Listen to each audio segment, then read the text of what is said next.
नमस्कार दोस्तों, CSP academy के वीकली करंट अफेयर सीरीज में आपका स्वागत है। इस करंट अफेयर सीरीज में हम लोग 11 दिसंबर से लेकर 17 दिसंबर 2022 के बीच के करंट अफेयर्स को एमसीक्यू के फॉर्म में डिस्कस करेंगे, जिसमें करंट अफेयर्स बेस्ड एमसीक्यूज होंगे आपके लिए और साथ ही साथ उसका शॉर्ट एनालिसिस होगा ताकि आप चीजों को समझ पाएं। तो आइए देखते हैं इस पर्टिकुलर वीडियो में हमारा पहला क्वेश्चन क्या है। तो पहला क्वेश्चन आपके पास है, हाल ही में किस उत्पाद को भौगोलिक संकेतक प्रदान किया गया है? That means which product recently received GI tag. GI tag क्या होता है? ज्योग्राफिकल इंडिकेशन टैग होता है जो इंपॉर्टेंट होता है। किसी भी वस्तु की अंतरराष्ट्रीय पहचान होती है, उससे उस वस्तु का अंतरराष्ट्रीय व्यापार क्या होता है? बढ़ता है। तो आइए देखते हैं इसके सही आंसर क्या है। इसका सही आंसर है गमोचा। गमोचा को जो असम का है उसको जीआई टैग मिला है। गमोचा के साथ साथ और कुछ वस्तुओं को जीआई टैग दी गई है, जिसमें है टोटल 9 प्रोडक्ट है। 9 उत्पाद को जीआई टैग मिला है और इसमें से सबसे अधिक जो प्रोडक्ट है वह केरला के हैं। 5 प्रोडक्ट केरला के हैं और इस तरह से जीआई टैग से कुछ कुल जो टोटल प्रोडक्ट हो गए जीआई टैग बेस्ड, वह भारत में 432 वस्तु जो है वह जीआई टैग है। ये जो फिगर देख रहे हैं असम के गमोचा का फिगर है। यह तो ऑब्वियस सी बात है, जीआई टैग भारत में पहला जीआई टैग जो मिला था वह दार्जिलिंग टी को मिला था। यह भी याद रखना है, जो फर्स्ट जीआई टैग किसको मिला था? दार्जिलिंग टी को मिला था। आइए देखते हैं दूसरा क्वेश्चन हमारा क्या है। हमारा सेकंड क्वेश्चन है, भारत और नेपाल के बीच the joint military exercise Surya Kiran will be conducted on which date? Bharat और नेपाल के बीच सूर्य किरण 16 किस डेट को ऑर्गेनाइज होगा? तो ऑब्वियस सी बात है, यह 16 नंबर्स भी है, 16वां सीरीज है और यह डेट भी 16 है, 16 दिसंबर। तो इसलिए हमारा सही आंसर क्या होगा? बी। 16 दिसंबर को यह भारत और नेपाल के बीच यह ऑर्गेनाइज होगा। भारत और नेपाल के बीच भारत नेपाल संयुक्त प्रशिक्षण अभ्यास सूर्य किरण 16 का 16वां संस्करण। ऑब्वियस सी बात है, कितना कौन सा सीरीज है? यह 16 सीरीज है और किस डेट से किस डेट तक होगा? फ्रॉम द 16 दिसंबर टू 29 दिसंबर 2022 के बीच होगी। तो ऑब्वियस ही बात है, तो 16 दिसंबर से 29 दिसंबर 2022 के बीच होगी। इस अभ्यास में सूर्य किरण का आयोजन प्रतिवर्ष किया जाता है, एनुअली होता है यह ऑर्गेनाइज। और संयुक्त राष्ट्र के शासनादेश के तहत पहाड़ी इलाकों में HDR में जंगल युद्ध और आतंकवाद विरोधी अभियान में अंतर क्षमता बढ़ाने के उद्देश्य से भारत और नेपाल के बीच यह जो डिफेंस एक्सरसाइज होते हैं वह किए जाते हैं। यह इंपॉर्टेंट है। आइए देखते हैं हमारा नेक्स्ट क्वेश्चन क्या है। नेक्स्ट क्वेश्चन हमारा है, विच union territory government has introduced family ID? Important है, किस केंद्र शासित प्रदेश ने परिवार पहचान पत्र योजना प्रारंभ करने की घोषणा की है? तो हमारा आंसर है जम्मू और कश्मीर। इंपॉर्टेंट है दोस्तों, जम्मू और कश्मीर से पहले हरियाणा ने भी ऐसा कर रखा है। जम्मू कश्मीर के उपराज्यपाल द्वारा यूटी निवासियों के लिए एक परिवार पहचान पत्र पेश करने की घोषणा की गई है। इससे पहले हरियाणा ने भी किया है और इससे संबंधित जो डिटेल इंफॉर्मेशन है वह कुछ इस प्रकार से है। तो हरियाणा के तर्ज पर जम्मू कश्मीर में प्रत्येक परिवार को विशिष्ट पहचान पत्र जारी करने की तैयारी प्रदेश प्रशासन कर रही है। हरियाणा में प्रत्येक परिवार को 14 अंकों का, कितने डिजिट का है? टोटल नंबर्स कितने हैं? 14 है। 14 अंकों का विशिष्ट पहचान पत्र जारी किया गया है। योजना का मुख्य उद्देश्य है, मेन ऑब्जेक्टिव जो है इसका वह क्या है? केंद्र, सेंटर और स्टेट गवर्नमेंट और या यूनियन टेरिटरीज, प्रदेश सरकार के जन कल्याणकारी वेलफेयर योजनाओं का लाभ सीधे योग्य परिवारों तक पहुंचाया जाए। जो वेलफेयर प्रोग्राम्स चलाए जाते हैं वह टारगेटेड फैमिली तक एक्सेस हो। मींस जो गवर्नमेंट के कल्याणकारी योजनाएं होती हैं उसमें लीकेज होता है, उसका मिसयूज होता है, तो उसका मिसयूज कम से कम हो, यह सरकार का उद्देश्य है। इसके माध्यम से किया जाएगा। और इसका जो अनाउंसमेंट हुआ है श्री माता वैष्णो देवी विश्वविद्यालय कटरा में हुई राष्ट्रीय ई गवर्नेंस कॉन्फ्रेंस में। किसमें? राष्ट्रीय ई गवर्नेंस कॉन्फ्रेंस में उपराज्यपाल मनोज सिन्हा और हरियाणा के मुख्यमंत्री मनोहर लाल खट्टर के द्वारा अनाउंस किया गया। क्योंकि हरियाणा में ऑलरेडी यह है, तो ऑब्वियस ही बात है यह गवर्नमेंट इंट्रोड्यूस्ड योजना है। और इसका जो है जम्मू कश्मीर के अपोजिशन के लीडरों ने क्या किया है? क्रिटिसाइज किया है। कांग्रेस ने, नेशनल कॉन्फ्रेंस ने और पीडीपी ने इसको लेकर के चिंता जताई है। उनका कहना है जो यह योजना कल्याणकारी कार्यक्रमों को पहुंचाने से अधिक जो पब्लिक के डेटा, पब्लिक का जो निजता है, जो प्राइवेसी है, उससे संबंधित डेटा को गवर्नमेंट क्या कर रही है? ले रही है। तो आइए देखते हैं हम नेक्स्ट क्वेश्चन हमारा क्या है। नेक्स्ट क्वेश्चन है, India helped which country to gain independence on 16 December celebrated as a Vijay Diwas. Obvious सी बात है, विजय दिवस किस देश के साथ इंडिया ने 16 दिसंबर को सेलिब्रेट किया? तो इंपॉर्टेंट है 16 दिसंबर बांग्लादेश 1971, सबको याद होगा। तो right answer is Bangladesh. Next question हमारा है, who has been appointed as new chief scientist of WHO? WHO के न्यू चीफ साइंटिस्ट किसको अपॉइंट किया गया है? तो जेरेमी फरारो को अपॉइंट किया गया है। इंपॉर्टेंट है, WHO जो है वह काफी न्यूज में रहा है अपने विवाद के कारण, क्योंकि कोरोना पैंडेमिक में चीन की अकाउंटेबिलिटी WHO ने फिक्स नहीं किया है और उसको लेकर के काफी डिस्प्यूट है। तो उस परिप्रेक्ष्य में भी यह क्वेश्चन हमारे लिए इंपॉर्टेंट है। अब कौन होगा? जेरेमी फरार। इससे पहले कौन थे? इससे पहले सौम्या स्वामीनाथन। कौन थी? सौम्या स्वामीनाथन का जगह लेंगे, या सौम्या स्वामीनाथन थी। चिकित्सा वैज्ञानिक डॉक्टर जेरेमी फरार विश्व स्वास्थ्य संगठन के नए मुख्य वैज्ञानिक के रूप में सौम्या स्वामीनाथन की जगह लेंगे। इंपॉर्टेंट है, किसको रिप्लेस करेंगे? सौम्या स्वामीनाथन को। आइए देखते हैं नेक्स्ट क्वेश्चन हमारा क्या है। नेक्स्ट क्वेश्चन है, India to organise joint military exercise Kazind 2022 with which the following countries. Obviously बात है, काजिन जैसे वर्ड है तो यह कनेक्ट हो रहा है किससे? कजाकिस्तान से। तो यह किसके साथ हो रहा है? तो यह ज्वाइंट एक्सरसाइज कजाकिस्तान के साथ हो रहा है। भारत और कजाकिस्तान का ज्वाइंट एक्सरसाइज है। यह कहां होगा? यह मेघालय के उमरई में शुरू हुआ। कहां होगा? मेघालय के उमरई में शुरू होगा। इंडो कजाकिस्तान संयुक्त प्रशिक्षण अभ्यास काजिन 22 का 6वां संस्करण है। ऑब्वियसली बात है, यह कौन सा सीरीज है? 6 सीरीज है, जो 15 से 28 दिसंबर 2022 तक उमरई मेघालय में आयोजित किया गया। आइए देखते हैं नेक्स्ट क्वेश्चन क्या है हमारा। नेक्स्ट क्वेश्चन है, देश के वे कौन सा राज्य है जो खुद का जलवायु परिवर्तन मिशन लॉन्च करेगा? बहुत इंपॉर्टेंट है, which state of India set to launch its on climate change mission. Obviously बात है, climate change global warming concern है। क्लाइमेट चेंज से रिलेटेड अगर कुछ इस तरह के इनिशिएटिव अप्रोच लिए जाते हैं तो वह हमारे नेशनल लेवल पे, इंटरनेशनल लेवल पे या डोमेस्टिक स्टेट लेवल पे, जिस भी स्टेट से आप बिलोंग करते हैं उस स्टेट लेवल पे, तो वह हमारे एग्जाम के क्वेश्चंस जरूर होते हैं। तो उस पॉइंट ऑफ व्यू से ये जो हमारा क्वेश्चन है वह VVI है और इसका सही आंसर है तमिलनाडु। कौन सा लॉन्च कर रहा है? तमिलनाडु। तमिलनाडु ने इससे पहले भी बहुत सारे क्लाइमेटिक प्रोटेक्शन के लिए, क्लाइमेट को रीस्ट्रक्चर करने के लिए बहुत सारे स्टेप्स लिए, इनोवेटिव स्टेप्स लिए हैं। जैसे क्या है, आइए देखते हैं। तमिलनाडु अपना खुद का जलवायु परिवर्तन मिशन शुरू करने वाला पहला राज्य बनेगा, यह तो इंपॉर्टेंट पॉइंट है ही। इससे पहले भी तमिलनाडु अपना जलवायु परिवर्तन मिशन शुरू करने वाले पहला राज्य के साथ साथ इससे पहले सितंबर में ग्रीन तमिलनाडु मिशन स्टार्ट किया था। इंपॉर्टेंट है, कब स्टार्ट किया था? सितंबर में ही, सितंबर 2022 में ही ग्रीन तमिलनाडु मिशन। और अगस्त में भी तमिलनाडु ने ही वेटलैंड मिशन लॉन्च किया है। ऑब्वियसली बात है, वेटलैंड बहुत इंपॉर्टेंट होता है हमारे इकोसिस्टम के लिए। वेटलैंड प्रोटेक्शन के लिए रामसर कन्वेंशन, अगर रामसर कन्वेंशन पूछा जाए तो उसका रिलेशन ही है वेटलैंड प्रोटेक्शन से। तो वेटलैंड मींस आर्द्र भूमि, हिंदी में इसको आर्द्र भूमि कहते हैं, उसके संरक्षण के लिए है। तो तमिलनाडु इस तीनों मिशन के साथ क्लाइमेट को क्या करेगा? रिस्टोर करने के लिए स्टेप उठा रही है। तो वो इंपॉर्टेंट है हमारे लिए। आइए नेक्स्ट क्वेश्चन देखते हैं क्या है। हाल ही में संयुक्त राष्ट्र द्वारा भारत के किस परियोजनाओं को विश्व के 10 पुनर्जीवित प्राकृतिक कार्यक्रमों में शामिल किया गया? That means which initiative of the central government has been recognised by UN as a rejuvenation project. Means rejuvenation means क्या? रीस्ट्रक्चर किया जाना। तो ऑब्वियसली बात है, इसका सही आंसर हमारा है डी, नमामि गंगे कार्यक्रम। नमामि गंगे कार्यक्रम का पर्पस ही है जो गंगा में, जो गंगा के पानी को, गंगा को क्या करना है? शुद्ध करना है, अर्थात उसके पानी को रीस्टोर करना है, रीस्ट्रक्चर देना है। जो गंगा में पॉल्यूशन है उस पॉल्यूशन को क्या करना है? कम करना है। इसको किसने रिकॉग्नाइज किया? संयुक्त राष्ट्र ने भी इसको रिकॉग्नाइज किया है। आइए देखते हैं इससे संबंधित कुछ इंफॉर्मेशन है, वह क्या है।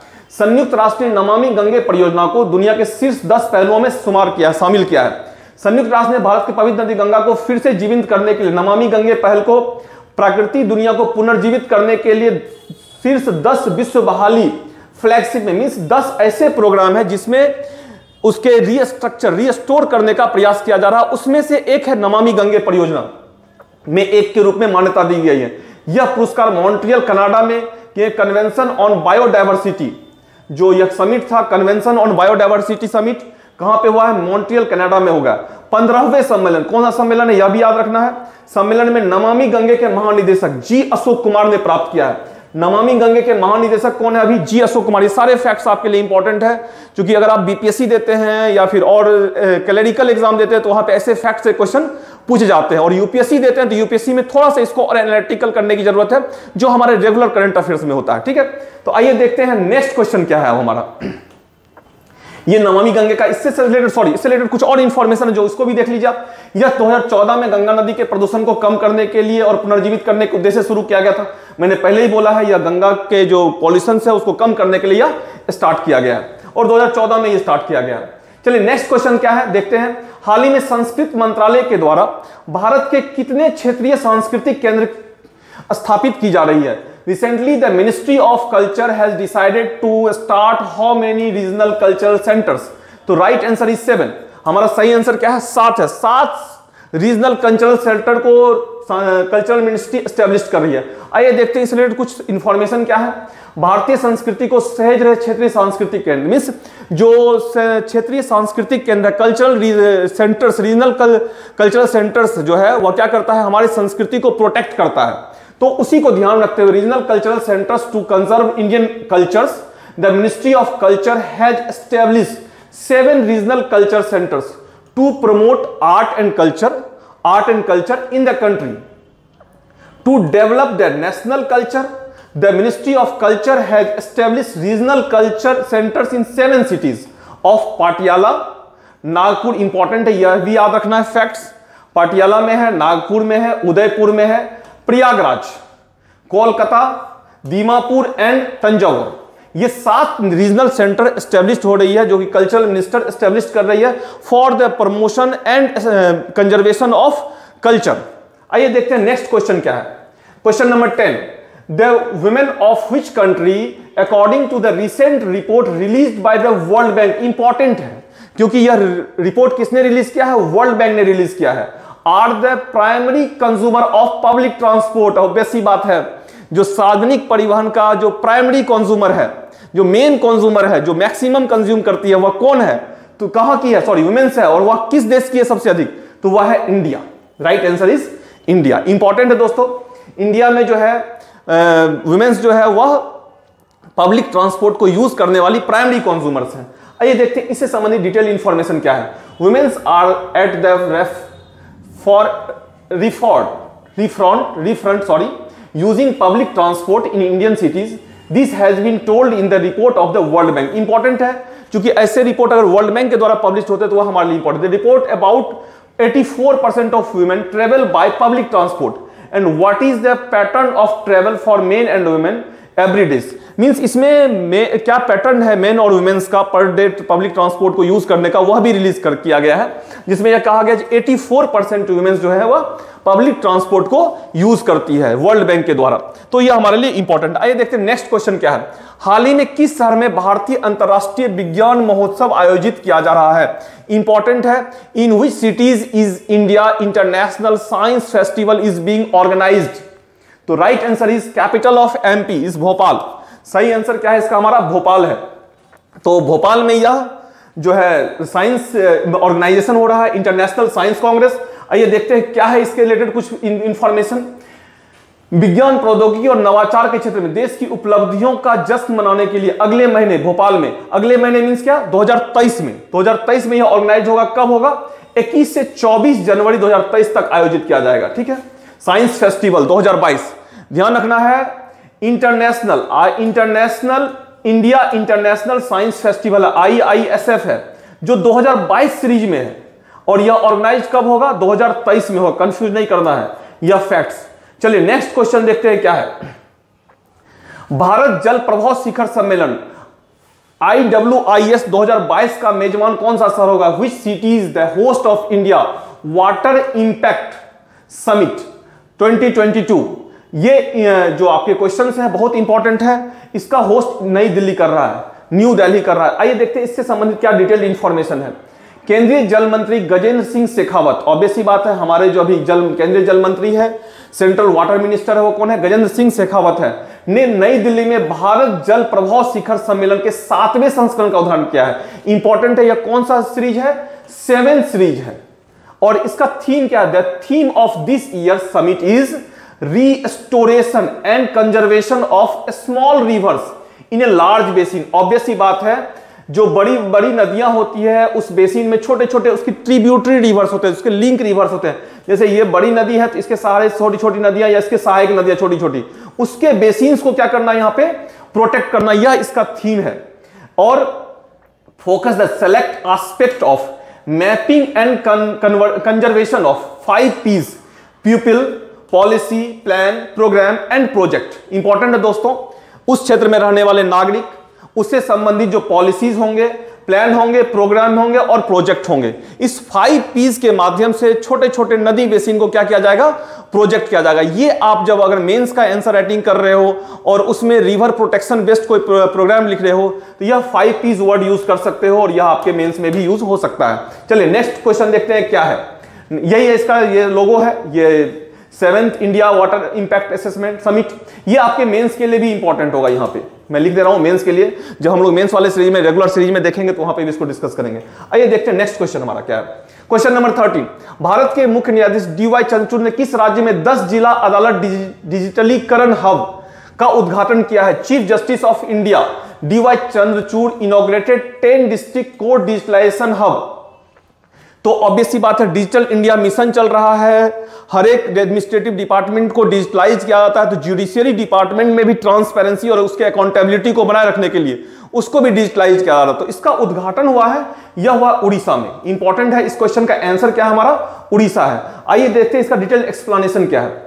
भारत के मुख्य न्यायाधीश DY चंद्रचूड़ ने उड़ीसा के 10 जिला अदालत डिजिटलीकरण हब का उद्घाटन किया है।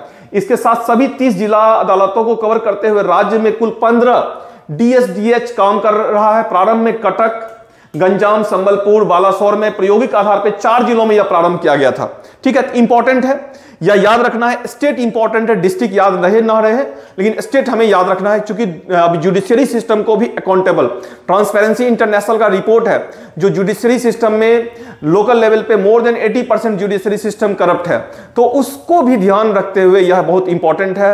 अगर आप जुडिशियल एक्टिविज्म टॉपिक लिख रहे हैं और उसमें जुडिशियरी अकाउंटेबिलिटी की बात कर रहे हैं तो डिजिटलाइजेशन में आप एक पॉइंट हो सकता है, आपका एक एग्जाम्पल हो सकता है। आइए देखते हैं नेक्स्ट क्वेश्चन क्या है। नेक्स्ट क्वेश्चन है Beypore Uru is a flagship product of which state. बहुत न्यूज में रहा है, बहुत चर्चा में रहा है। Right answer is Kerala. Kerala का है। यह क्या है और कैसे काम करता है देखेंगे आप। यह कुछ इस तरह का स्ट्रक्चर होता है इसका। यह शेप है, ज्योग्राफिकल इंडिकेशन टैग भी इसको मिला हुआ है।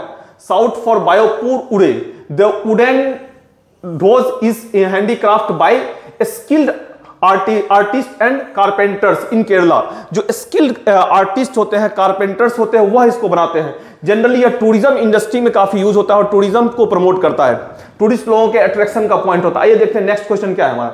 नेक्स्ट क्वेश्चन हमारा है प्रधानमंत्री कौशल को काम कार्यक्रम का नया नाम क्या दिया गया है। इंपॉर्टेंट है, जो प्रधानमंत्री कौशल को काम, जो प्रोग्राम चल रहा था प्रधानमंत्री कौशल को काम PMKKK का नया नाम दिया गया है प्रधानमंत्री विरासत का संवर्धन PM विकास।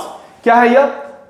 प्रधानमंत्री विरासत का संवर्धन PM विकास। नया नाम होगा अब क्या? PM विकास। इंपॉर्टेंट है, किसने दिया है यह भी जानना आपके लिए जरूरी है। अल्पसंख्यक मामलों के मंत्री स्मृति जुबिन ईरानी प्रधानमंत्री कौशल को काम कार्यक्रम का नया नाम अब प्रधानमंत्री विरासत का संवर्धन विकास योजना रखा है।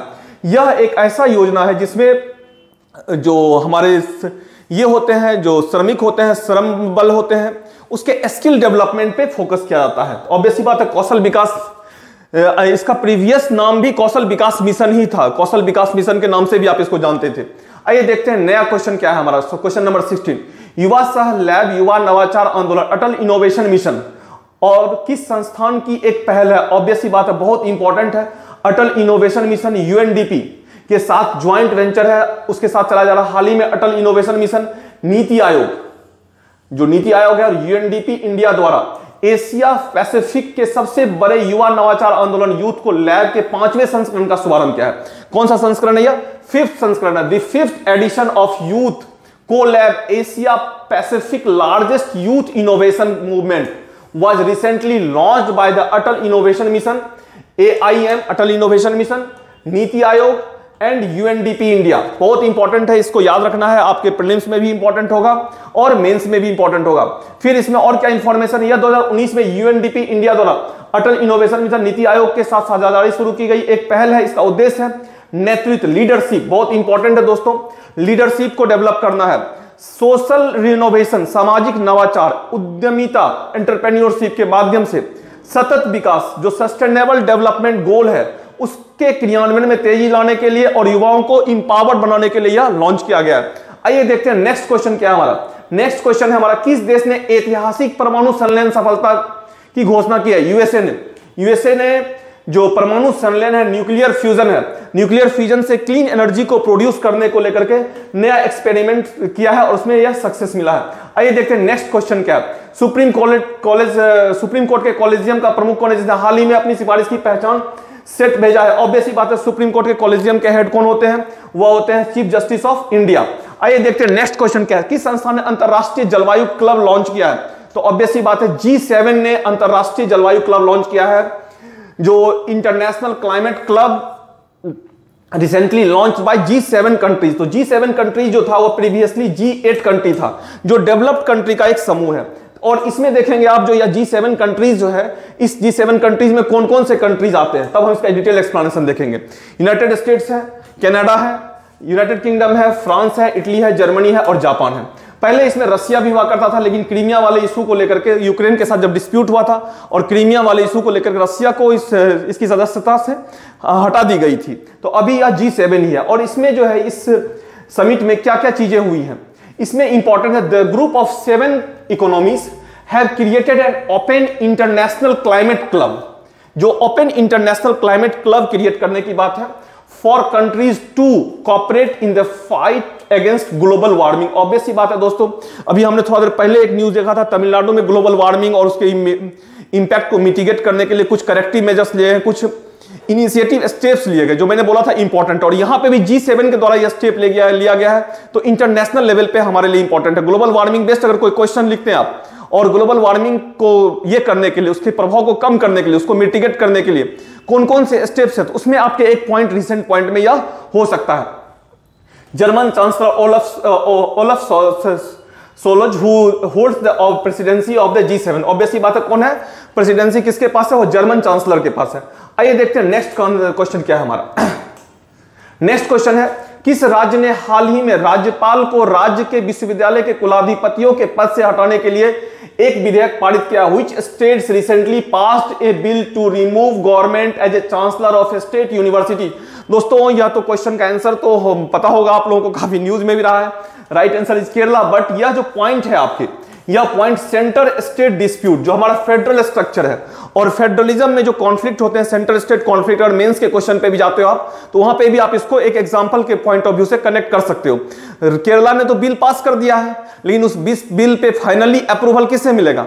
राज्यपाल किसे मिलेगा? और राज्यपाल अगर उस बिल को सेंटर के पास इसके लिए भेज देती है तो क्या यह पास होगा? आप खुद सोचो। चलिए नेक्स्ट देखते हैं इसका एक्सप्लेनेशन क्या है। केरला विधानसभा ने हाल ही में राज्यपाल को राज्य के 14 विश्वविद्यालयों के पदेन चांसलर, जो राज्यपाल होते हैं हमारे यूनिवर्सिटीज के चांसलर भी होते हैं, यह इंपॉर्टेंट है। सभी राज्य के, हमारे यहाँ बिहार में भी राज्य के जो हमारे यहाँ के जो राज्यपाल है वह हमारे यूनिवर्सिटी के चांसलर भी है।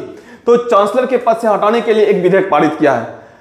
CPIM की सरकार है, वहां पे CPIM की सरकार ने इन विश्वविद्यालयों में प्रशासन और नियुक्तियों पर राज्यपाल आरिफ मोहम्मद खान, इंपॉर्टेंट है, इसको भी याद रखिएगा, राज्यपाल आरिफ मोहम्मद खान है, काफी विवाद में रहते हैं यह, और केरला गवर्नमेंट हमेशा बात मुद्दों पर टकराते रहते हैं, चाहे वो एडमिनिस्ट्रेटिव इशू हो या फिर कोई और इशू हो, के साथ बार-बार मुद्दों के बाद विधानसभा में विश्वविद्यालय कानून संशोधन विधेयक पेश किया। विधेयक को अब कानून बनने से पहले राज्यपाल की सहमति के लिए भेजा गया, जो मैंने पहले ही बोला था। तो राज्यपाल अगर अप्रूवल नहीं देता, राज्यपाल रिकंसिडरेशन के लिए भेजता तो फिर भेजा जाएगा। हो सकता है राज्यपाल रिकंसिडरेशन ना दे करके, रिकंसिडरेशन के साथ साथ यह सेंट्रल के अप्रूवल के लिए रख लिया जाए, तो पेंडिंग भी रह सकता है। तो आइए देखते हैं नेक्स्ट क्वेश्चन क्या है हमारा।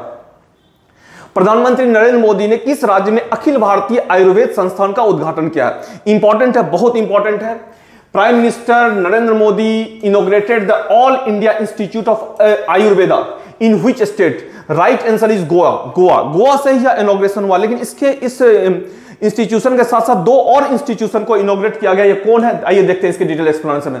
प्रधानमंत्री ने वस्तुतः गोवा स्थित अखिल भारतीय आयुर्वेद संस्थान गाजियाबाद स्थित राष्ट्रीय यूनानी चिकित्सा संस्थान, इंपॉर्टेंट है दोस्तों, जो गाजियाबाद में राष्ट्रीय यूनानी चिकित्सा संस्थान है, Ghaziabad based national institute of यूनानी मेडिसिन कहां लोकेटेड है?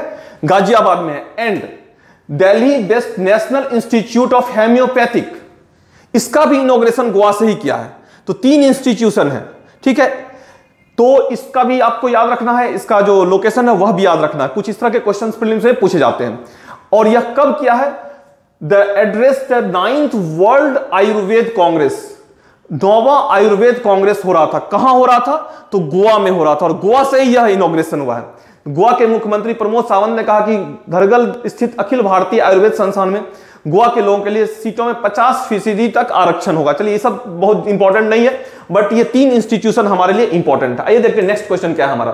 Question number 22, which Indian cricket broke Charles Chris Gayle record for the fastest 200 in on ODI innings? Obvious सी बात है, किसने तोड़ा? काफी न्यूज में रहा है, ईशान किशन ने। तो ईशान किशन ने क्या किया है? 200 रन का रिकॉर्ड, क्रिस गेल के रिकॉर्ड को तोड़ा है एक दिवसीय मैच में, वनडे सीरीज में। किसके अगेंस्ट? भारतीय। आइए देखते हैं इसका डिटेल इंफॉर्मेशन।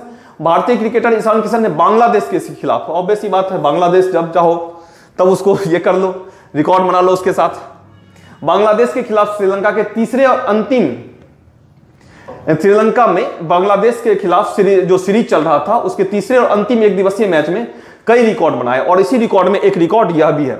इससे पहले कितने बल्लेबाजों ने ऐसा किया है? इंडियन बैट्समैन ने, इंडियन बैट्समैन। तो यह चौथा बैट्समैन है ईशान किशन। इससे पहले 3 बैट्समैन और हैं। कौन कौन है यह? देखिएगा इसमें पहला है Sachin Tendulkar, as usual god of cricket, Rohit Sharma और वीरेंद्र सहवाग।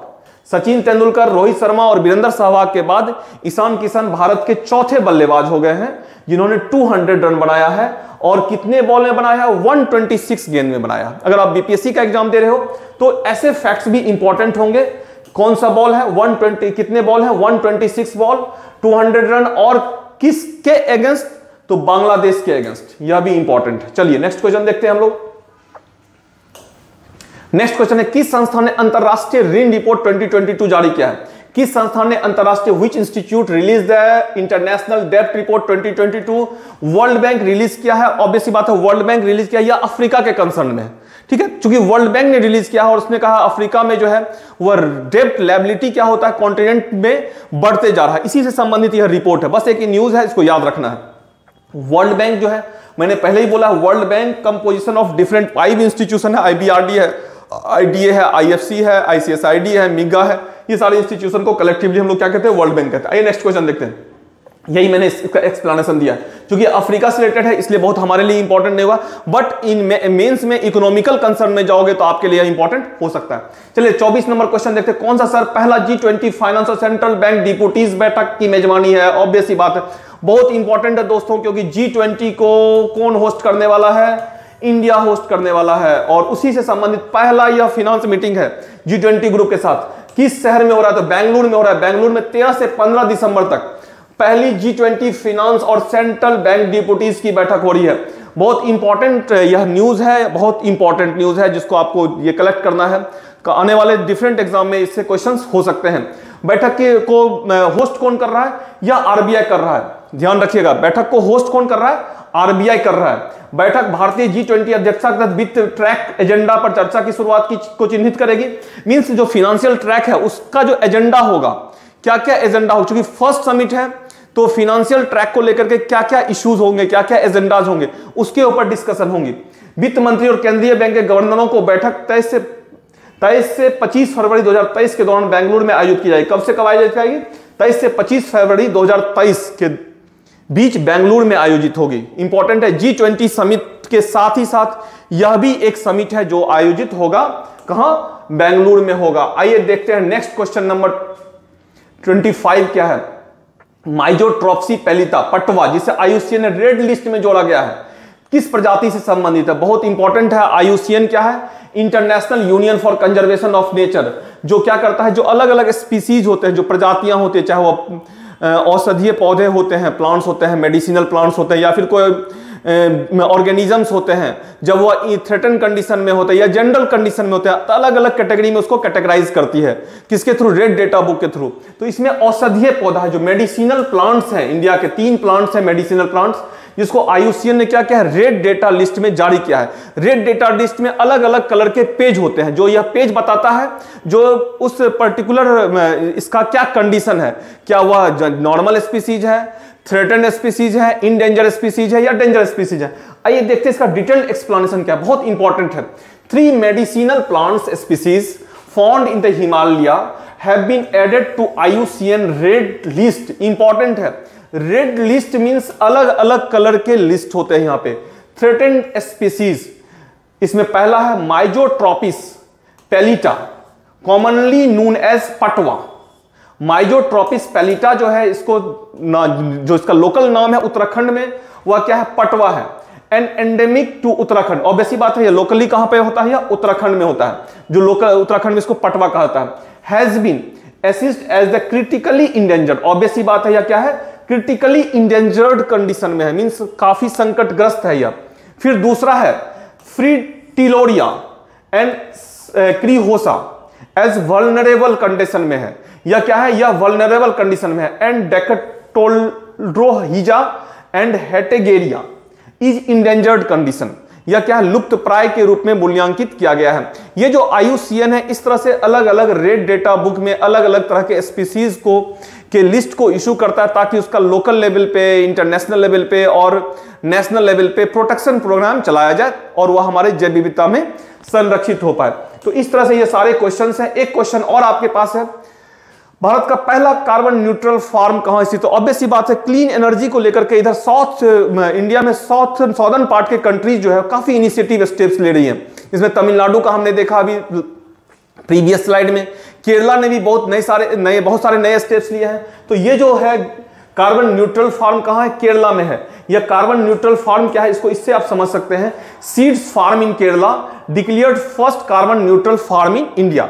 तो दोस्तों इंपॉर्टेंट है, ये सीरीज जो है, यह MCQ सीरीज है, जो फटाफट सीरीज है, almost little bit discussion explanation मैंने दिया है।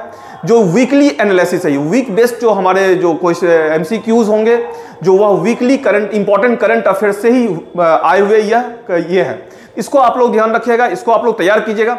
इसके साथ ही हमारा regular per day current affairs भी आपको नाइट में मिल जाएगा 8 बजे के आसपास पर डे, जिसमें हमारे प्रीलिम्स बेस्ड करंट अफेयर्स भी होंगे और मेंस बेस्ड करंट अफेयर्स भी होंगे।